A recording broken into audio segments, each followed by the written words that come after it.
I still remember how the air shifted in that house the day Owen and Haley moved in. It was quiet at first, the kind of quiet that sneaks in slowly, like fog through a window left cracked. I didn't say anything. I told myself it was just the sound of change, that I needed to give it time. For almost 40 years, that house in Spokane held everything I knew about family. My husband and I built it with sweat and laughter. We raised Owen there. We planted apple trees in the back. Every dent in the kitchen counter had a story. Every picture on the wall had a memory. But once Haley came with her vision of modernity and calm neutrality, everything softened into something beige and unfamiliar. It started small. My old radio in the kitchen vanished one morning. She replaced it with some speaker that followed voice commands. She said it would help streamline the soundscape. I smiled, even though I didn't understand what was wrong with my weathered old dial. Then my yellow floral curtains disappeared. She claimed the pattern was too loud for the open concept design she envisioned. I said nothing. I told myself this was the kind of compromise families made. Then came the room reshuffling. Haley asked if I could start keeping my things in the small back bedroom, since the main guest suite would be better used as her home office. I obliged. She said it would be temporary. She always said things would be temporary. A few weeks later, she rearranged the furniture. My recliner was pushed into the garage. She replaced it with a new chair that, I'll be honest, looked like it had been built for someone who never wanted to sit long. It was all clean lines and cold fabric. She said the old chair clashed with the new aesthetic. I told myself none of it mattered, that a chair was just a chair.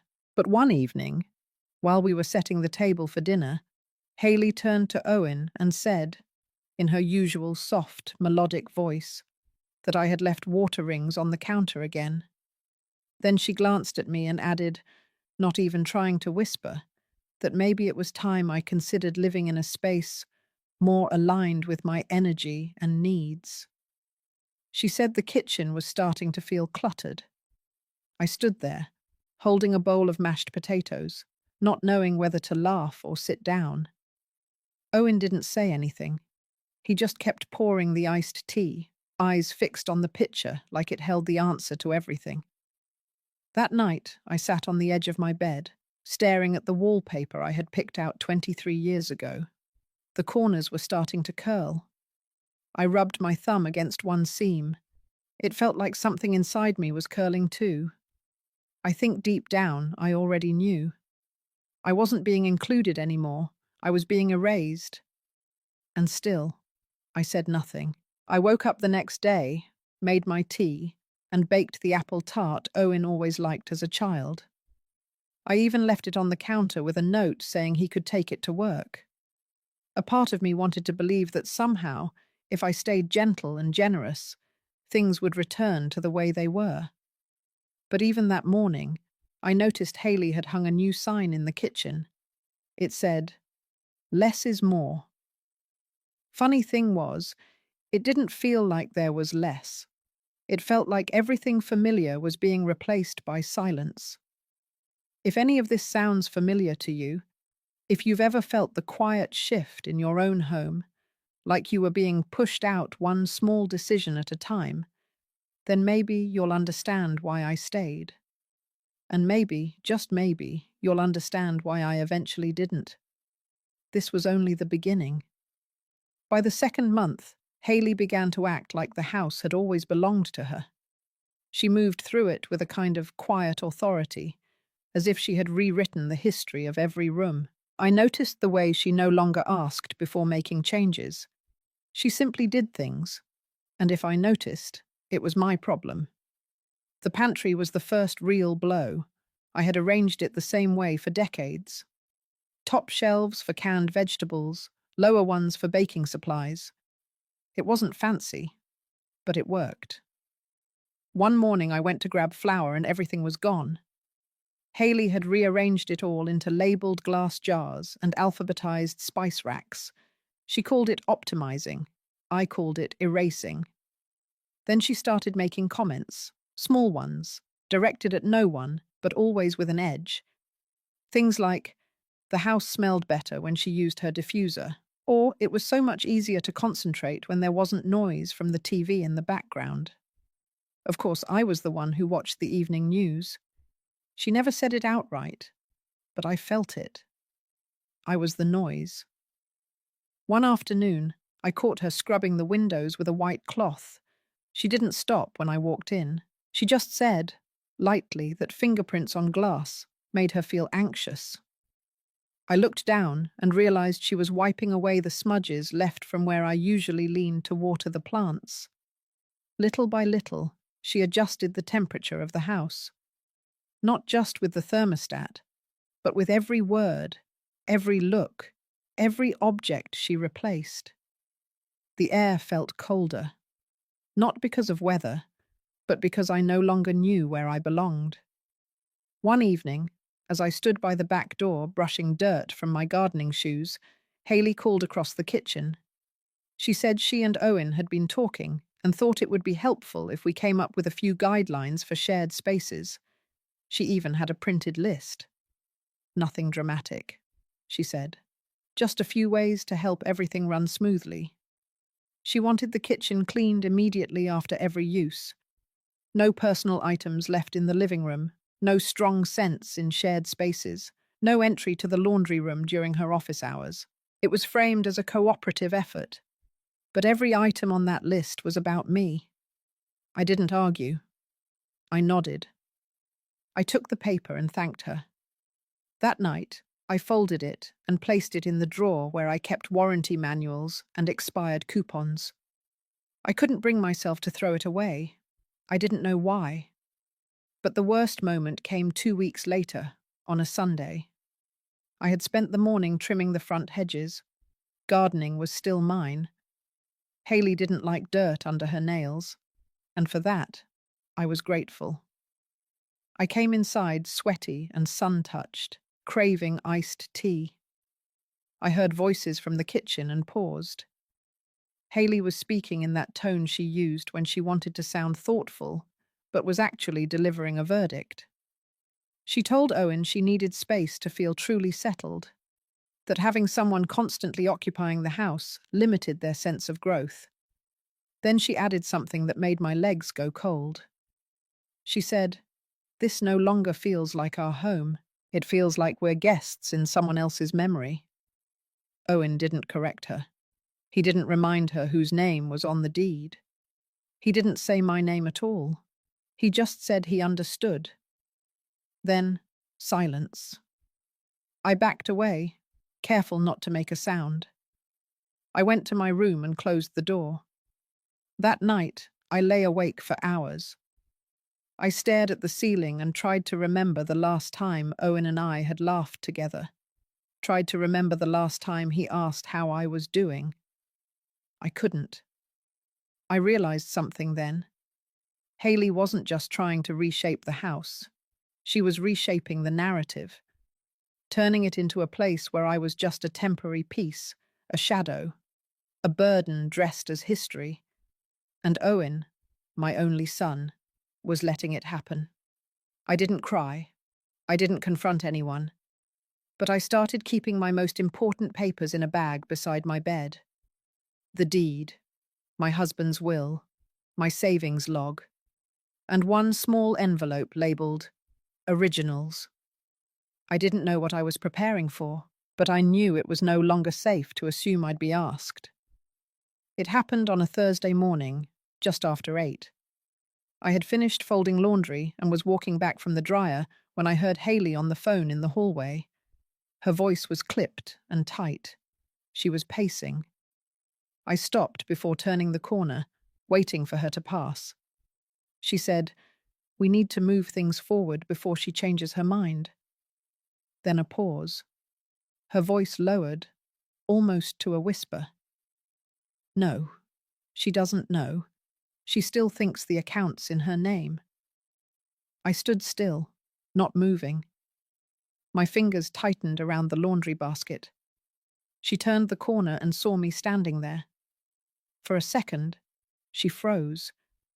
Then she smiled, wide and artificial, like nothing had just happened. She asked if I needed help with the towels. I told her no, I had it. That afternoon, I went to my room and opened the folder I had tucked away beside the bed. Inside were copies of everything I still had access to. The deed to the house, the will my husband left before he passed, my bank statements. One of the accounts had changed routing numbers. I hadn't noticed before. Now I did. I called the bank. I said I wanted to confirm the account details on file. The woman on the phone was polite, but her tone shifted when I mentioned the account name. She asked for verification. I gave her everything she needed. She paused again and said, "I'm sorry, but this account was closed last month. It's been consolidated into a new trust. Name on file is Rawlins Family Holding." I didn't say a word. I ended the call and sat on the edge of the bed, staring at the beige carpet. I felt like the floor had tilted under me, only slightly, but enough to make everything off balance. That evening, I didn't join them for dinner. I made soup in the microwave, ate it in my room. The house was quiet. Too quiet. I kept listening for footsteps, a voice, anything to tell me I was still part of something. The next day, Owen left for work early. Haley was in the living room when I came out to make tea. She looked up and said she had a favor to ask. She wanted to have a few friends over that weekend, just for a light brunch. She said it would be easier if I stayed with my friend Joanne for a couple days. So it would be less crowded, she added. Her voice stayed calm, like she was asking me to pick up milk from the store. I said no. I had plans. She tilted her head and gave me a tight smile, then went back to her laptop without another word. 2 hours later, I went out to trim the roses. When I came back, the door was locked. I tried the handle, then rang the bell. No answer. I knocked again. Still nothing. I walked around to the back. The sliding door was locked too. My key didn't work. I stood there for a minute, holding my gloves in one hand, staring at my own reflection in the glass. I could hear faint music inside. Someone had turned up the volume. Eventually, Owen opened the front door. He looked tired. He said Haley had changed the locks, that it wasn't personal, just space, just until things settled down. I asked where I was supposed to go. He didn't answer, just said I could use the guest house at Joanne's or find something short-term. I didn't cry. I walked down the driveway with my gardening gloves still in hand and got in my car. I drove 3 blocks before pulling over. My chest was tight, not from sadness, not yet, from disbelief, from something deeper, like being erased in real time. I ended up at a small extended stay motel on Route 6. It wasn't much. The carpet had a smell of old lemon cleaner and the walls were thin.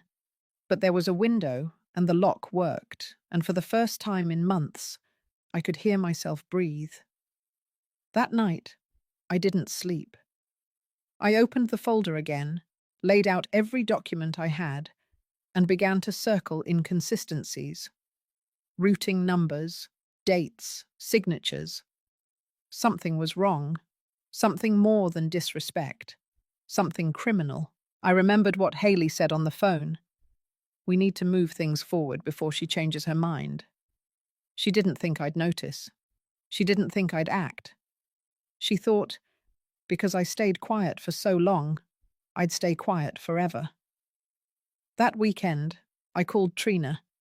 She was my old friend's daughter, now a lawyer working in elder rights.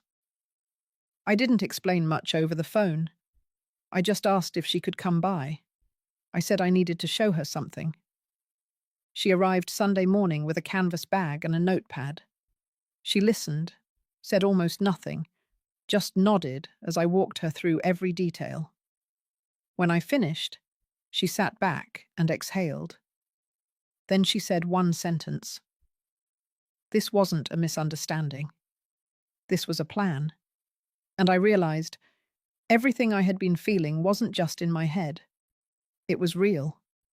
Every silence, every nudge, every smile with a sharp edge. They weren't waiting for me to leave. They were making sure I couldn't come back. Trina returned the next morning with 2 large binders, a legal pad, and an expression that told me she hadn't slept much either. She sat across from me at the motel's tiny round table and started flipping pages without ceremony. She had already pulled the deed records from the county clerk's office. The original documents from 25 years ago showed my husband and me listed as co-owners, but the updated record, filed just 6 weeks ago, listed the property as part of the Rawlins Family Holding Trust. The signature on the transfer was shaky, inconsistent with mine. I had never seen that document before. Trina pointed to the notary stamp. It was from a woman named Doreen Tillman. Trina already had her address and said she would be stopping by to confirm the authentication in person. But her voice had a weight to it, like she already knew what she'd find. She believed the signature was forged. I believed it too. Next came the financial records. I had suspected for weeks that something was off. But now it was clear. Trina had traced movement between my checking account and a new private trust Owen had opened under a business-sounding name. Quiet, meticulous transfers over 6 months, each just under the reporting threshold. It was smart. It was deliberate. And it was theft. I felt my stomach tighten, not from surprise, but from confirmation. It was worse to know for sure than to wonder. My own son, not only letting it happen, but orchestrating it with the woman he married. Trina paused and looked me in the eyes. She said, if we moved forward, things would get messy. Not violent, but personal. She said Haley was the kind of woman who'd turn narrative into ammunition. She'd cry in public, twist timelines, say I was confused or unstable. Trina had seen it before. I said I didn't care about their side of the story anymore. I only cared about the truth, and my name, and what was rightfully mine. That afternoon, we drafted a letter of inquiry to the trust's managing firm. It was formal and direct. Trina would send it under her letterhead, with a deadline for response. She said it was the first domino. Once it fell, everything would have to move. Paper trails couldn't hide what had already been done. I spent the next 2 days sorting through boxes I had brought from the garage long ago. Old receipts, birthday cards, insurance claims, small moments I had once thought unimportant. But one page caught my attention. A handwritten ledger from my husband, dated before his final surgery. It listed household assets, projected savings, and one note at the bottom. If anything happens to me, Sybil keeps the house. Non-negotiable. It wasn't notarized. It wasn't legal in itself. But it was him. His words, his handwriting, and his intention. I slid it into a plastic sleeve and added it to Trina's folder. On the 3rd morning, Trina called me just after sunrise. She sounded sharper, alert. The notary admitted the signature wasn't done in her presence. She remembered Haley bringing the document in and saying I had signed it privately. Doreen had hesitated, but filed it anyway, assuming it was legitimate. That was enough. By noon, Trina had filed for an emergency injunction. It wouldn't reverse the trust, but it would block any further changes until the court could review the case. It gave us time. It froze the damage, and it put Haley and Owen on notice. Late that night, I got a message, a short one from Owen. He said he wanted to talk, that things had gone too far, that maybe we should meet. No apology, no explanation, just a request to talk. I didn't respond. The next morning, I walked to the corner coffee shop near the motel. I ordered a plain coffee, sat by the window, and watched the street. I felt hollow but not weak, just quiet. Trina arrived an hour later with another folder. This one had copies of every document we were submitting to the court. She laid them out one by one, her voice low and steady. Each page represented a brick in the wall I was rebuilding around myself. I asked what would happen next.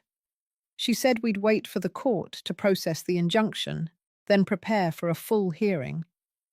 She warned that Owen might try to play innocent, say he hadn't known, that Haley might deny forging anything. But she had built stronger cases with less. She looked at me carefully and said something I haven't forgotten. "You didn't wait too long. You waited exactly long enough to know who they really were." I nodded, not because I agreed, but because I finally understood something deeper. Sometimes the people we raise become strangers, and sometimes strangers wear the face of someone we once cradled in our arms. That night, I opened my motel window and let the night air in. It smelled like dust and pine. I sat on the edge of the bed, not crying, not shaking, just still. And for the first time in weeks, I slept. Not because the fight was over, but because I had finally begun it. The court date was set for 3 weeks later. In that stretch of quiet, something inside me began to shift. Not quickly, not dramatically, but like sediment settling in clear water. I was still staying at the motel, still sipping coffee by the same window each morning. But now, there was a calm in the routine. I wasn't hiding anymore. I was preparing. Trina spent the next few days lining up documents, witness statements, and expert opinions. She moved with a rhythm that felt surgical. She didn't fill the space with unnecessary words. She just worked. And I matched her pace, even when it meant revisiting things I would rather forget.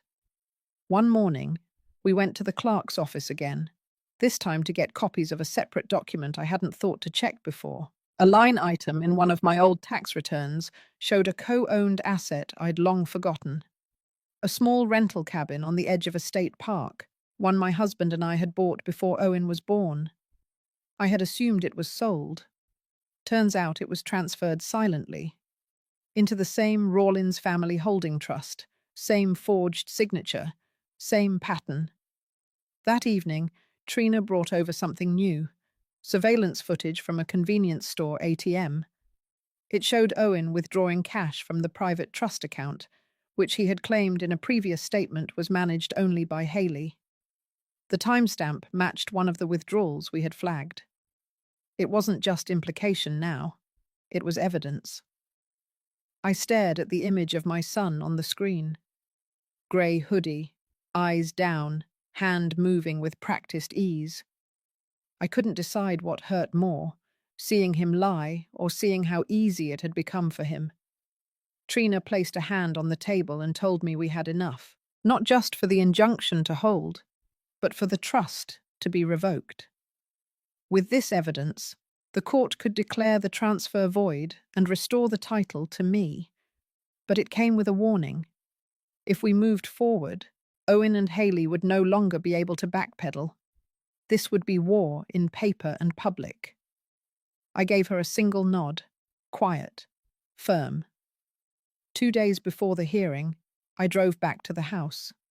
Not to knock, not to reclaim anything, but to see it one more time before the story moved forward. The roses in the front yard had overgrown. The porch light was out. And through the window, I saw someone, I think Haley, moving boxes into the den. She didn't see me. I didn't wait to be noticed. I drove away with a silence I hadn't known I was capable of.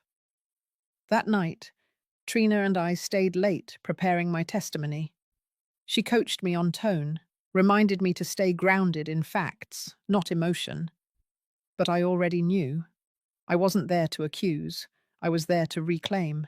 On the morning of the hearing, I wore the same pale blue blouse I had worn to my husband's retirement party. It was the last time our family had felt intact. I stood in the mirror for a long time before leaving, not out of vanity, but to steady myself. I didn't want pity. I wanted presence.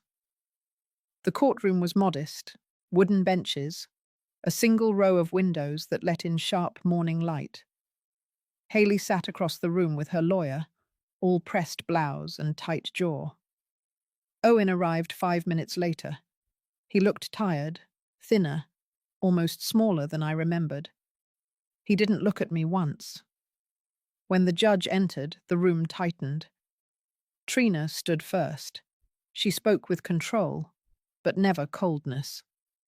She walked through the facts like threads in a pattern, building the picture slowly, deliberately. She presented the documents, the signatures, the tax filings, the video stills. She read aloud the line from my husband's handwritten note. "If anything happens to me, Sybil keeps the house. Non-negotiable." Haley's lawyer objected to the note, called it sentimental noise.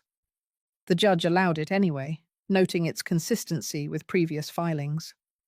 When it was my turn to speak, I rose without shaking. I told them I had spent my life building a home. Not just a house, but a space of safety. I had given my time, my money, and my name. I had trusted my son, and I had been erased. I didn't raise my voice. I didn't cry. I simply described what had happened as plainly as the papers we had filed. The judge listened carefully. He asked questions, not to me, but to the attorneys. He flipped through documents, underlined sections, tapped the edge of his pen. At the end of the session, he did not make a final ruling, but he granted an extension of the injunction and set a follow-up hearing with instructions for forensic review of all signatures involved. That alone was a signal. He didn't believe the documents were clean. Outside the courtroom, Owen walked by me without a word. Haley looked over her shoulder once but kept walking. I watched them go, not with anger, but with a stillness that surprised me. Something was crumbling behind their eyes. Something they couldn't control anymore. Trina joined me at the top of the courthouse steps. She didn't smile. She didn't need to. We both knew what had just happened. The lie had lost its footing, and the truth was gaining ground. The next morning I woke up before the sun. I hadn't slept much, but it wasn't nerves that kept me up. It was the quiet realization that something fundamental between Owen and me had been severed. Not in anger, but in clarity. It wasn't just that he had lied or let Haley take over. It was that he had let my presence become optional, a burden, and somehow that had given him permission to erase me. Trina called just after 8 and said the forensic handwriting expert had already submitted a preliminary report.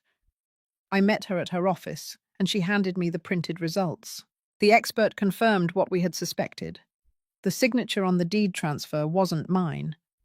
The slant, the pressure, the flow of the pen, it was someone trying to imitate my hand, but not well enough. We now had documented proof of forgery, paired with the notary's written statement and Owen's own bank activity. Legally, it was tightening. Emotionally, it was unraveling. The court set the next hearing for 10 days later. During that time, Trina advised me to keep quiet and let things build. But it wasn't silence I struggled with. It was the in-between, the long hours between discovery and decision, where nothing changes on the surface, but everything breaks apart underneath. On the 5th day, I received a letter. No return address, just my name in thick black pen.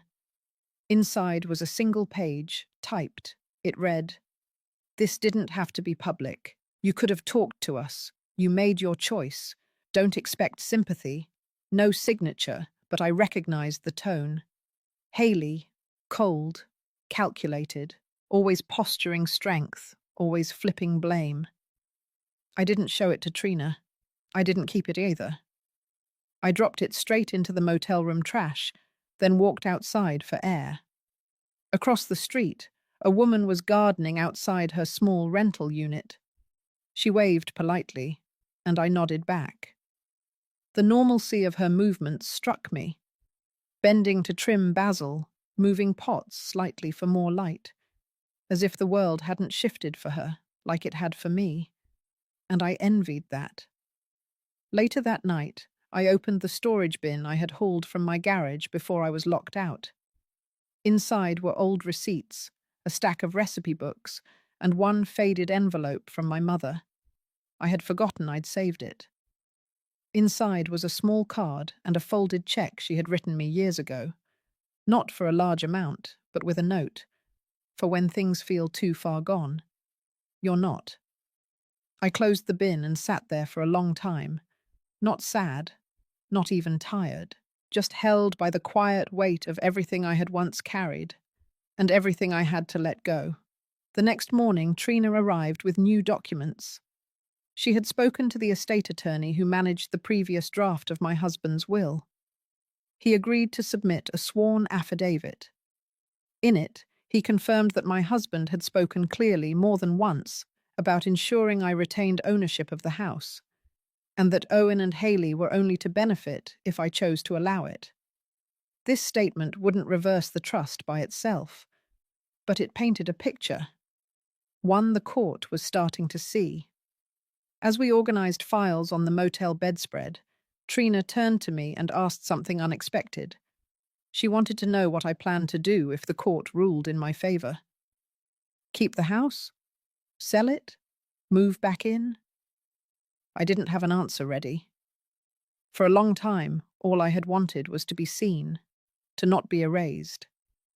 But now I wasn't sure that reclaiming the house meant reclaiming peace. The walls held too many echoes, and maybe the real healing wasn't inside them anymore. I told her I'd think about it, and I meant it.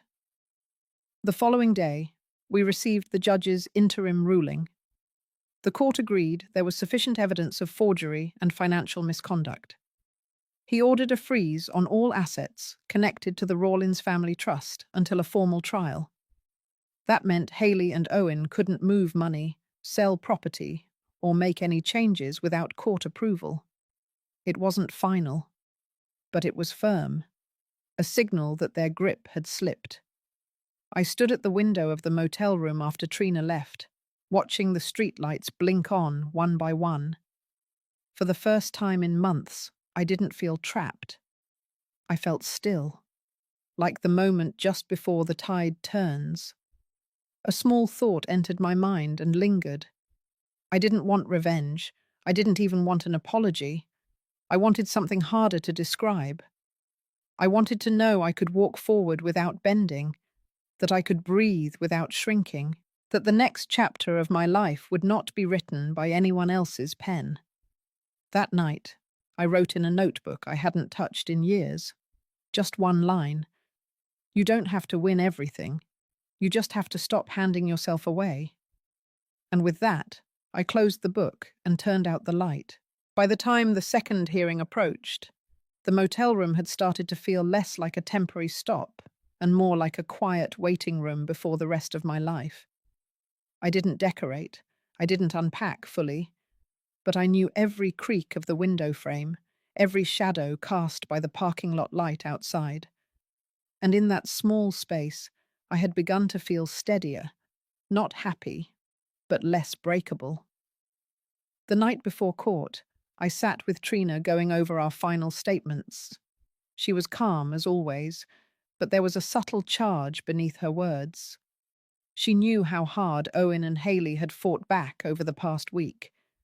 They had hired another lawyer, filed a motion to dismiss the forgery claim, sent a counterclaim suggesting I was mentally unfit.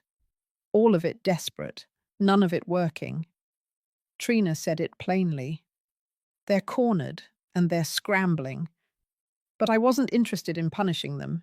I just wanted the line redrawn, the one they had crossed when they decided my trust was something to manipulate. When Haley treated my name like a detail to be forged. When Owen stood by and let it all happen. That morning, I walked into the courthouse not with a sense of dread, but with a strange calm. I wore the same navy dress I'd worn to Owen's graduation. I remembered how proud I had been of him that day, how I clapped the loudest when they called his name. And now, I walked into a courtroom to prove that the same person had sold me out. Haley sat stiff in her chair, lips pressed so tight they were barely visible. Her lawyer whispered to her constantly, flipping through folders as if sheer paperwork could undo what was coming. Owen wasn't there. He had sent a statement instead. Trina handed me a copy. In it, he called me confused. He said I had misunderstood his intentions, that Haley had only stepped in to protect the family assets, that I was too emotional to manage the estate after Dad died, and that he regretted the situation, not the choices, just the situation. The judge opened with a summary. He noted the forged documents, the frozen assets, the sworn affidavits. He acknowledged the new motion filed by Haley's team, but made it clear that it did not carry enough legal ground to dismiss the case. Then he gave Trina the floor. She didn't rush. She built the case like a staircase, one fact, one moment, one truth at a time. She reminded the court that this was not a case of misunderstanding. It was a case of calculated erasure. That my signature was taken, that my rights were transferred, that everything I had built with my husband was absorbed into something I had never agreed to. She ended by reading aloud my husband's handwritten promise. Not a formal will, but a note he had left tucked into the back of a shared cookbook. Make sure Sybil has the house. It's hers. It always was. When it was Haley's turn, her lawyer changed tone. Gone was the defensiveness. Instead, he painted a picture of concern. That Haley had only acted to protect me. That the financial decisions were meant to stabilize the estate. That the trust was created out of love. But they had no answer for the forged signature. The judge asked Haley directly who had signed the deed. Her lawyer objected. The judge overruled. Haley shifted in her chair, voice thin, and said she had assumed Owen handled it. She didn't know the details. She wasn't sure. It was the first time I saw her unsure of anything. The judge didn't respond right away. He simply leaned back, adjusted his glasses, and asked for a 10-minute recess. During that time, Trina and I sat in silence. Neither of us spoke. There was nothing left to say. When court resumed, the judge delivered his ruling. He declared the deed transfer invalid due to forgery. The trust was to be dissolved, and the house returned to my sole ownership. He ordered a formal investigation into the handling of the estate, including Owen's withdrawals, and he issued a protective clause that required both Haley and Owen to seek court approval before making any legal or financial changes involving me in the future. It was not dramatic. It was not loud. It was justice. Outside the courtroom, I stepped into the sun and felt something leave me. Not sadness, not anger, just weight. A kind of heaviness I had carried for too long without knowing it. Trina stood beside me, holding a new folder in her arms. She said we'd need to follow up on the financial audits next. I nodded. But for now, I just wanted to walk, to move forward with my own feet, not pushed, not dragged. We walked down the courthouse steps slowly. I didn't look back. That evening, I sat on the motel bed, staring at the ceiling. I thought about the years that had led to this, the birthdays I had baked for, the bills I had paid, the quiet moments when I forgave things I shouldn't have. And I thought about how long it had taken me to see that being quiet wasn't the same as being respected.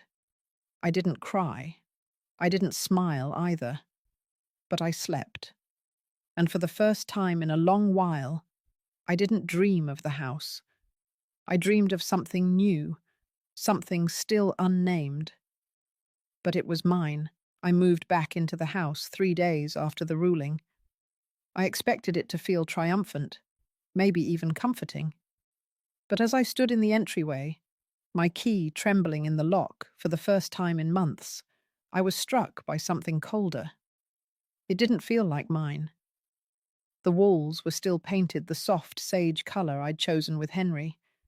The sun still filtered through the front windows the way it used to in the early mornings. But the air had shifted. It smelled like absence, like a place that had forgotten who belonged to it. The furniture had been rearranged. Haley's signature was everywhere. Brass knobs on my kitchen cabinets, a new light fixture that hung too low in the hallway, photographs that didn't include me. On the hallway shelf, there was a family portrait taken recently, and someone had clipped the image to crop me out entirely. My face had once been next to Owen's. Now there was a flower vase in its place. I didn't take it down. I didn't move anything. Not yet. That first night, I didn't sleep in my old bedroom. I couldn't. I made up the guest room bed, using the faded quilt I had sewn with Henry decades ago. In a quiet way, it helped. It reminded me of simpler beginnings. The next morning, I walked the house slowly, room by room. I didn't make lists or notes. I just observed. I let myself feel everything without judgment. The quiet was louder here. It echoed. I wondered if they ever noticed how cold the place got in the afternoons when the shadows stretched across the floor. In the living room, I found a shoebox tucked into the corner of the bookshelf.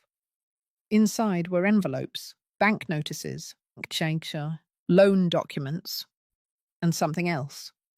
A printed copy of a life insurance policy. I read it twice. It listed Owen as the sole beneficiary of my policy, a policy I hadn't touched in over a decade. But the update was recent. Too recent. Haley's handwriting was faint on one corner of the envelope, just a note with numbers. When I called Trina, her voice tightened. She asked me to send photos of the documents immediately, and then she asked a single question. Did you sign any amendments to your policy in the last 12 months? I told her no. She didn't need to say anything else. I already knew where this was going. Later that day, I received a voicemail from Owen. His voice was calm, rehearsed. He said he was sorry for how things unfolded, that he hoped we could one day understand each other again. And then, in a pause, he added that it was unfair to put the house above family harmony. I didn't call back. That evening, I made tea and sat at the kitchen table, the same one where Owen used to do his homework, where Henry used to spread the newspaper, where I used to sit alone and wonder when everything started to shift. I had spent months fighting to return to this house, and now I realized I didn't need to stay. The victory wasn't the walls. It wasn't the deed in my name. It was the fact that I had said no, that I had stepped forward when they wanted me silent, that I had stopped apologizing for existing. The next day, I called Trina and asked her to meet me at the courthouse. I told her I needed to make some changes. When we sat in the office with the clerk, I handed over 2 documents.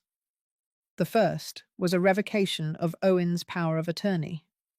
I had granted it years ago, before I understood how power could be misused in silence. The second was a new trust document. It removed Owen and Haley entirely from the estate. Instead, I named a local foundation as successor trustee, one that provided education and legal aid for older women displaced from their homes. Trina looked at me, surprised but not questioning. I told her I didn't want revenge. I wanted redefinition. I wanted this house, and everything it represented, to mean something better than what they had tried to make it. Back at the house, I began packing. Not because I was forced to, but because I had chosen to. I called a moving service to help sort the furniture. I didn't want the brass handles. I didn't need the fake crystal chandelier. I wanted the old rocking chair from the sunroom, the bird feeder from the back porch, The photo of Henry holding Owen when he was just a baby, still full of wonder. In the backyard, I watched the leaves rustle in the wind. The light hit the corner of the porch just right. For a moment, I stood there with my tea, letting the silence wrap around me like an old shawl. I had fought for this space, and now I was letting it go on my own terms. That was the twist I never saw coming. It wasn't about getting everything back. It was about becoming someone who no longer had to. The dinner invitation came in a thick cream envelope, hand-delivered to my mailbox.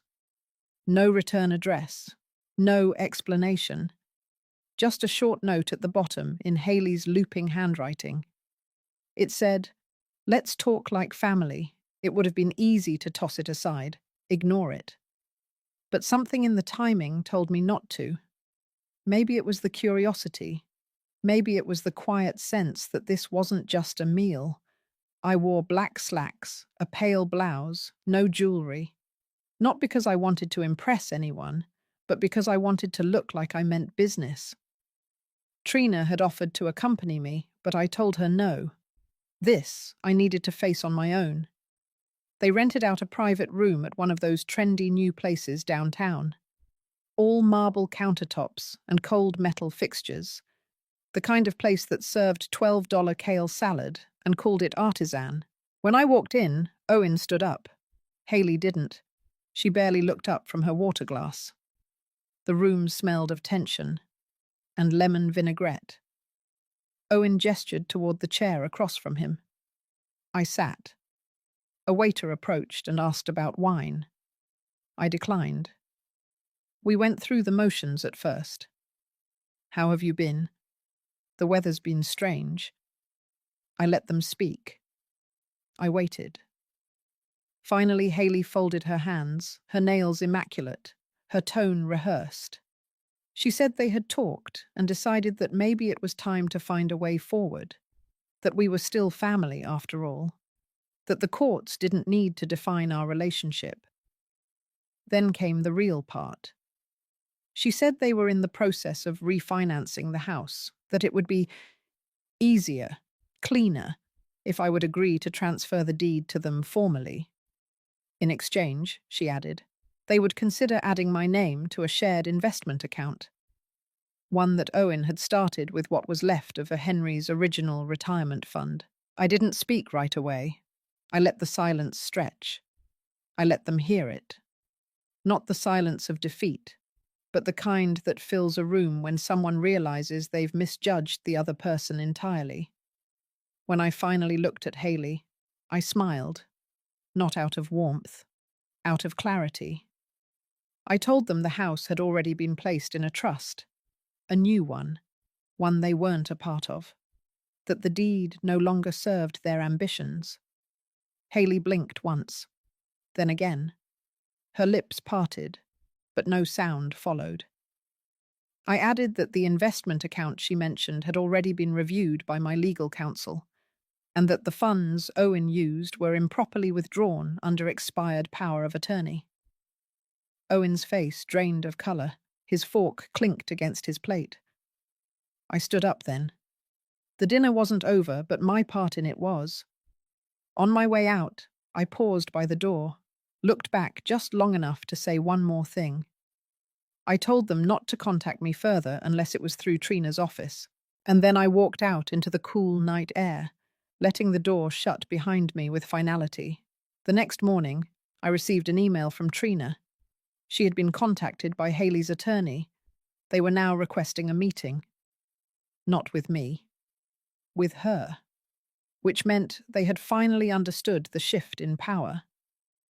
I went for a walk after that, around the lake where I used to take Owen when he was little. The ducks were still there, the same odd ripple patterns on the surface. I thought about the way time moves, how some things look still, but underneath the surface, they're changing constantly.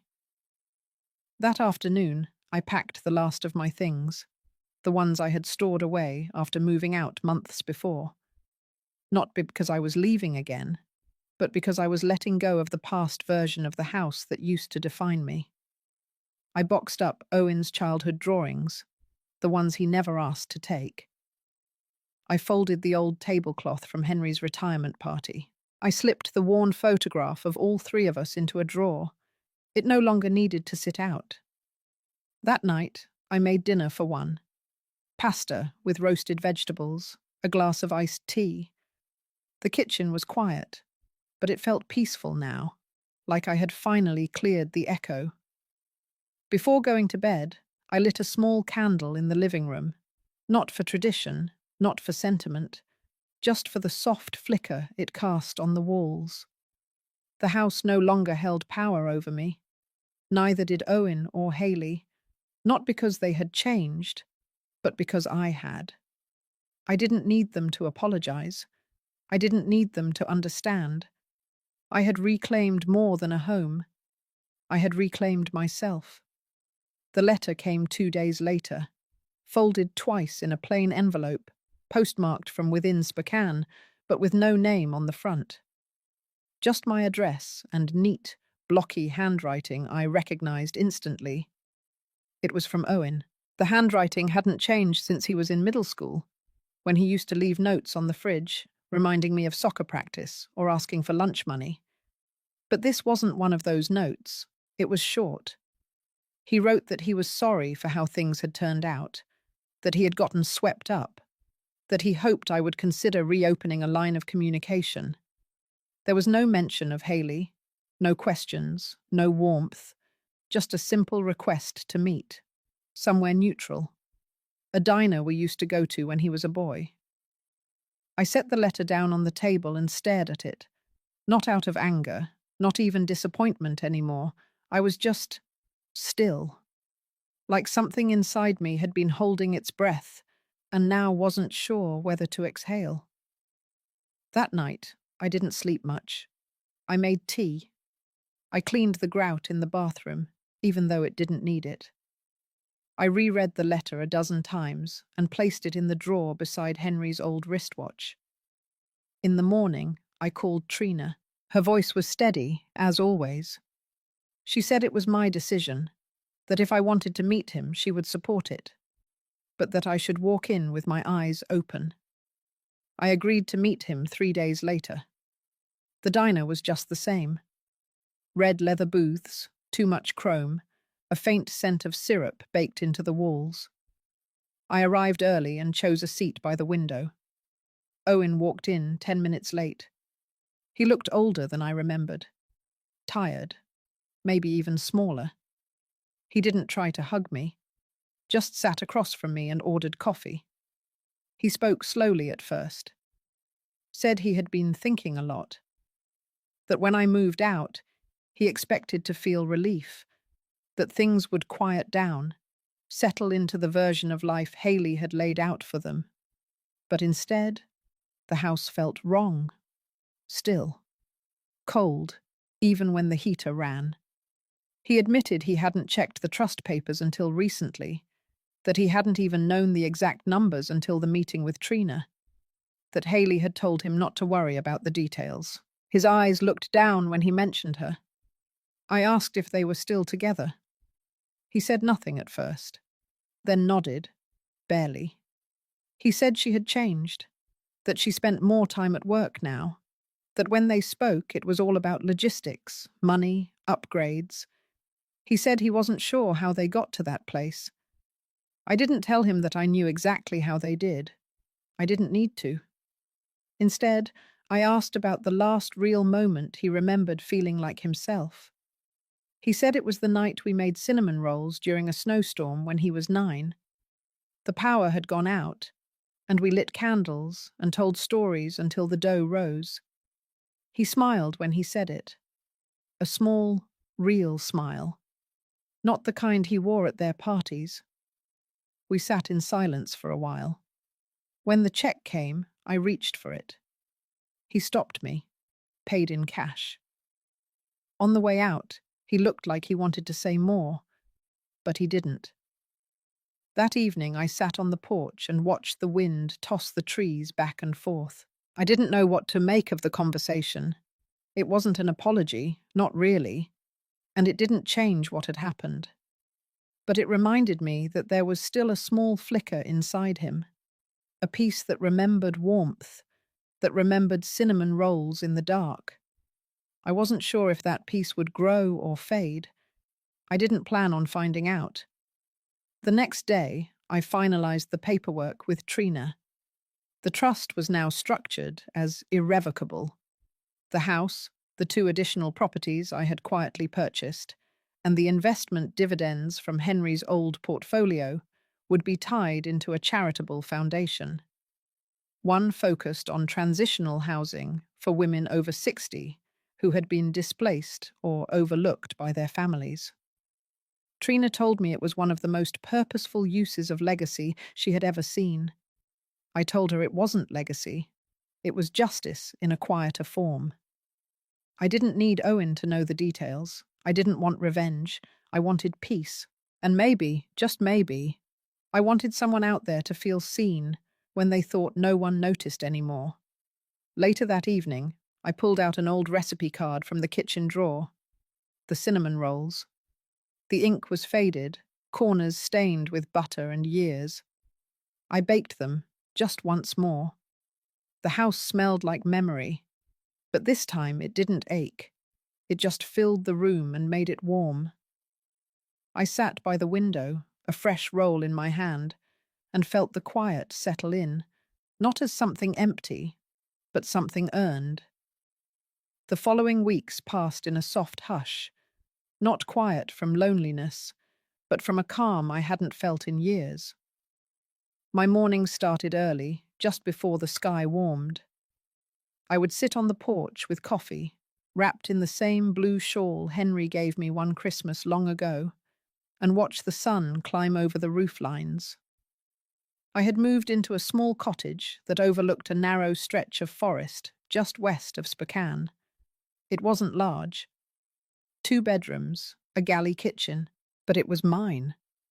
No shared walls, no surveillance glances, no one tiptoeing around my presence or whispering about the thermostat. Trina helped me close on the property in full. Everything was under my name, free and clear. She insisted on sending me updates about the progress of the foundation. We were 3 months in, and already 2 women had been placed in emergency transitional units through the housing program. One of them, Margaret, sent a handwritten note thanking the organization for giving her a space with a locking door. I read that letter over dinner and let the silence around me absorb it, not out of pride, but from something more still, something like purpose. Haley tried contacting me once. It was an email, short, polished, like a press release. She said she had become aware of the change in the trust, that she had been advised to speak directly with me. She used the phrase, revisit arrangements. I didn't answer. A week later, Owen called. This time, he didn't open with pleasantries. His voice was rough. He said he knew about the foundation, that he had seen the articles and the photos online, that some of his co-workers had even shared the story, not realizing he was the Owen Rawlins from the feature. He said people were praising my strength, that they called it admirable, even noble. He paused, then said, quietly, that he finally understood why I didn't come back. I said nothing. There was nothing more to explain. Instead, I spent the next morning with Trina reviewing the next stage of the foundation. We planned to expand.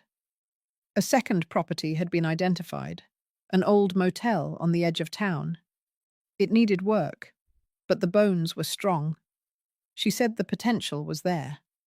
With the right hands, it could become a safe space for a dozen more women. That night, I sat with my journal and wrote one sentence. I am no longer a guest in my own life. It was strange to see it in ink, not because it was dramatic, but because it was true. I no longer looked over my shoulder in my own home. I no longer waited for a knock or a raised voice or a subtle shift in temperature that meant I had overstayed my welcome. I breathed without apology now.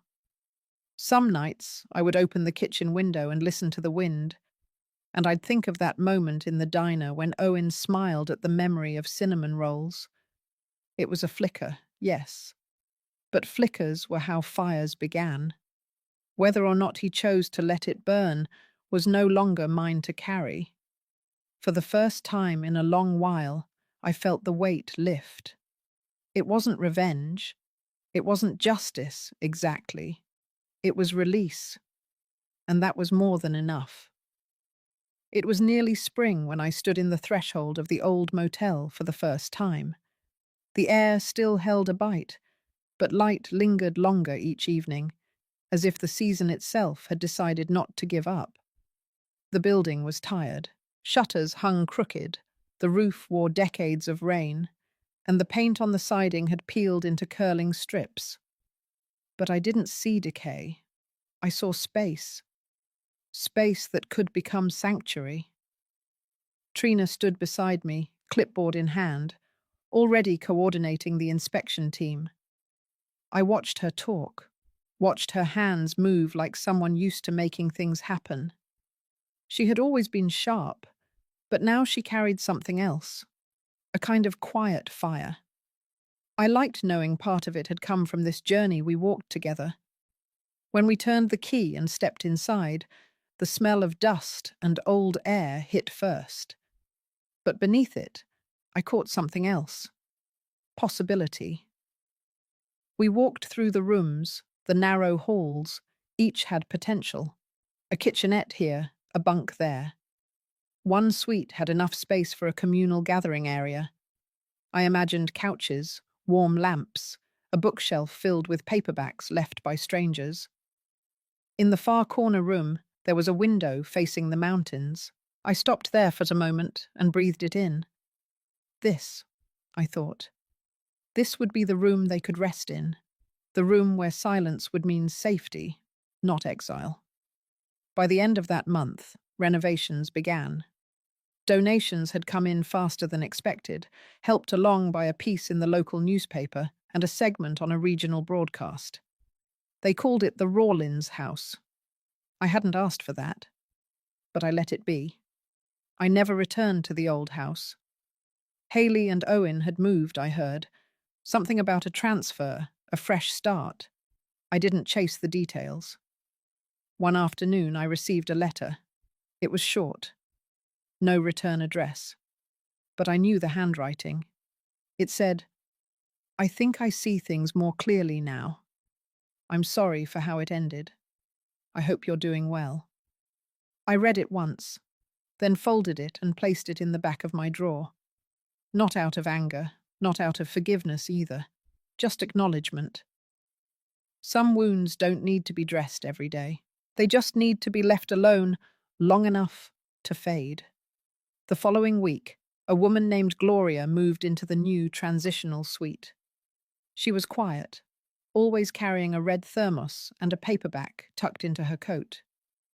One evening, I passed her in the garden we were planting behind the main office. She looked up and said it felt good to be somewhere nobody asked her to shrink.